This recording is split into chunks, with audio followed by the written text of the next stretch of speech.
然后呢，我们的风热感冒呢为发热症啊，发热的一个重，然后呢出汗啊，然后呢鼻子流走，就是我们的浓鼻子啊，稠的一个鼻子，黄的有些是哈，然后呢口干舌燥啊，欲饮表现为表现为主，然后呢，感冒呢也会常加的有些食物，加热啊，加湿，是不是？然后呢多为虚症。啊，这就是一个感冒。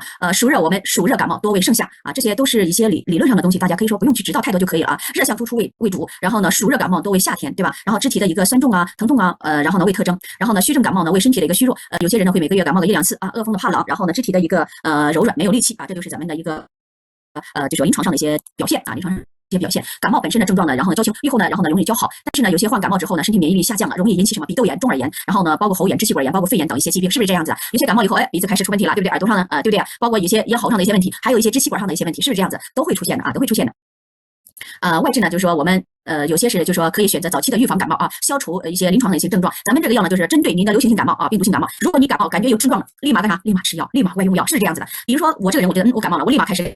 自己针灸啊，或者是吃点药，立马就好了。我不会等它啊，我今天拖一天，明天拖一天，越拖越严重，越拖严重呢会引起鼻窦炎、中耳炎、咽喉炎、支气管等等的一些问题出来，对不对呀？所以说呢，有些症状呢，赶紧去清除是最好的，缩短您的治疗时间然后呢，这方面的情况下也是一种优势啊，在这方面也是一种优势。在临床上感冒的多治啊，多治胃纳比法啊，然后呢还有一些穴位贴敷法，以及有些浴法啊，就是泡浴的一些为主，还有一些针灸法啊，还有一些口服的方法也是比较多的啊。但是咱们都选择呢是贴敷的啊，因为我是讲的是贴敷了啊，贴敷老师啊，就是讲的就是一个外用的啊，就是一个外用的。咱们所用到的药啊，所用到的药呢就是防风啊，药方防风可以截图啊，别再处理老师您给我发毛。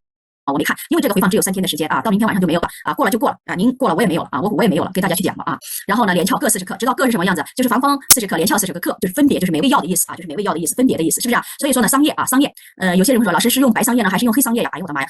桑叶都可以去用，只是说有些结的果子不一样，但是桑叶的颜色是相同的，只是有些外形不同，但是效果是相同的啊，因为我们在打的时候，我开药方的时候会写个银花，就是金银花啊，这就是金银花。然后呢，菊花各35克，就是金银花。然后呢，桑叶也就是说分别都35克啊，分别都是35克，桂12克啊，桂枝是12克啊。然后呢，以上中药呢打成80到100目的粉末，然后呢洗净，然后呢把我们肚脐给它擦一下就可以，擦也行。有些呢选择不擦了啊，不用消毒也行。但是咱们在讲课必须要选择给它安全，是不是啊？所以说呢，取配好的药粉呢，8到10克就可以放在我们的肚脐部位啊，知道吧？把我们的肚脐是圆的，你把药呢，然后呢用纱布包着也可以，用水炒成丸剂也可以啊，然后呢放在咱们的肚脐内就可以了。上面呢用着胶布给它固定，什么胶布啊？比如说肚脐贴呀，是不是？然后呢纱布带胶带呀，这些都可以去固定啊，去固定。您觉得哪一种固定更好一点就可以固定啊？就是每天晚上换一次就可以啊，每天换一次，每晚换一次。就是说一般来说就是上床贴。然后呢，下床给它取掉就可以了啊。你白天贴也行，不影响的啊，不影响的，老师们，你可以贴个5、6个小时就行啊，但是不要有胶带过敏的啊。胶带过敏的你可以然后呢少贴一会儿也行啊，因为有些药不会过敏，这些药基本上是不过敏的啊。一般来说对我们的什么过敏？对我们的那个叫啥子呀？胶带会过敏啊。然后主治啊，它的功效也就是说我们的清热解毒啊，发汗解肌啊，然后呢温通经脉，主治感冒啊，这就是很简单嘛，是不是？这个更简单，看一下我们的药的理性啊，药的理性。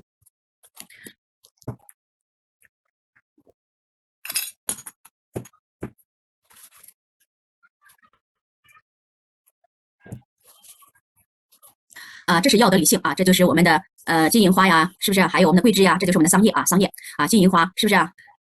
桂枝、连翘、菊花是不是防风，对不对？所以说这个都比较简单啊。现在给大家2分钟的答疑时间啊，2分钟的答疑时间。中医老师，您可以先绞定任何时间呢，就看您自己的选择了啊。有没有问题的老师们？有问题的现在问啊，没有问题咱们就过。感冒的，没有问题，赵老师们，感冒的没有问题啊。小孩可以用吗？小孩减量就可以，老师啊，感冒发烧可以的。浑身疼的啊，您说感冒浑身疼的是吧？也可以呀，针对感冒发烧的可以去用啊。咳嗽的是吧？风寒风热都可以去用，老师啊。是通方，老师们是通方。可以的，西奈夫可以的。风寒风热都可以用，老师这个是通方的啊，这个是通方的。如果您遇到的问题，可以在群里面在群里面问，比如说我们家的方是不是啊？就是感冒了啊，然后呢，病毒性感冒也好，流行性感冒也好啊，因为这个不需要辩证，因为您辩证你也辩证不来，是不是啊？辩证不来。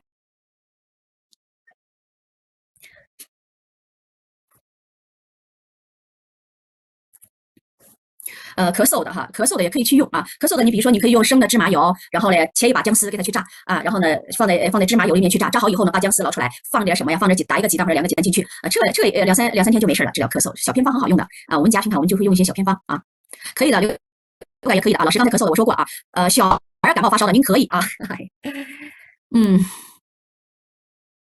我一般来说这个是针对大人的啊，这个是针对大人的老师们。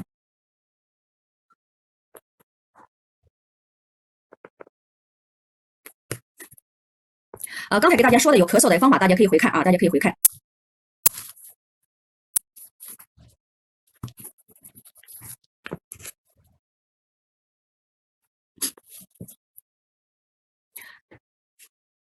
刚才咳嗽的给大家去讲过了，大家可以去问一下，去用一下啊，用一下再说，用一下，然后呢，或者是不好了，咱们再考虑再换其他的方子。您说嘞，老师们？老师们还有其他问题没有？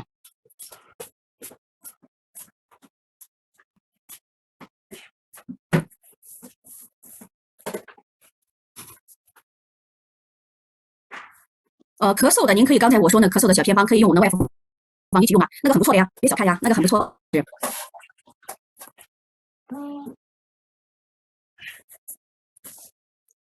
咱们回头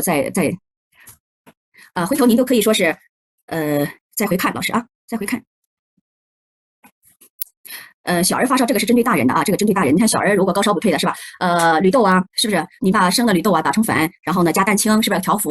贴服在我们的就是涌泉穴，一样的治疗小儿高烧不退的，老师们。还有没有问题？好，没有问题的，我们接下来去讲啊。